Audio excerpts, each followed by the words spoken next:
Saat kita beriman, yakin dengan Allah sebagai Tuhan, maka pembuktiannya adalah ibadah.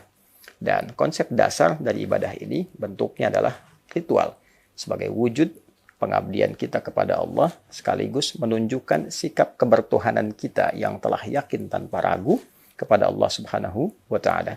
Innani anallahu la ilaha illa ana fa'budni wa aqimis salata li dzikri.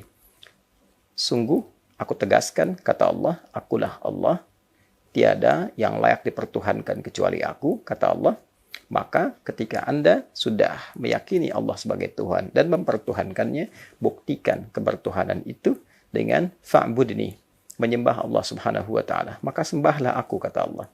Dengan cara apa? Wa aqimis salata li dzikri. Pembuktian pertamanya adalah menunaikan ibadah ritual berupa salat.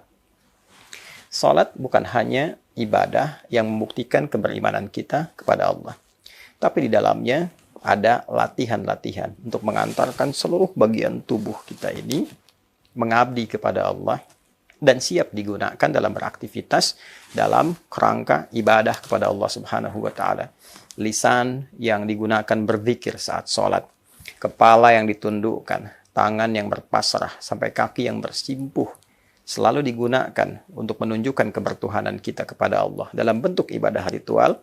Maka implementasinya digunakanlah hasil pendidikan ritual itu dalam aktivitas sosial.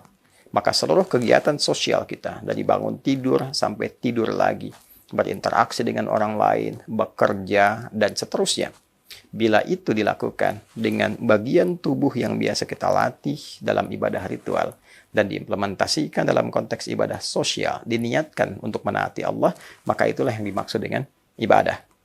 Itulah yang dimaksud dengan amal saleh. Maka lisannya bertutur atas ridha Allah, matanya memandang untuk mengharapkan ridha Allah, demikian sampai ke ujung kakinya. Bila sholat dibuka dengan iman, alladzina yu'minuna bil ghaibi wa yuqimunas shalah, pun demikian disebut dengan iman, wa ma kana Allahu liyudhi'a imanakum, maka seluruh bagian tubuh kita ini pun ketika difungsikan diawali dengan kalimat iman. Ya ayyuhalladzina amanu la yashar qaumin qaum. Itu untuk lisan. Man kana yu'minu billahi wal yawmil akhir falyaqul khairan aw liyasmut. Demikian penekanan Nabi. Siapa yang merasa beriman kepada Allah dan dia yakin dihisab di hari kiamat nanti, maka jaga lisannya. Karena imannya katakan yang benar, tak mampu dia diam. Demikian pandangan sampai dengan ke ujung kaki.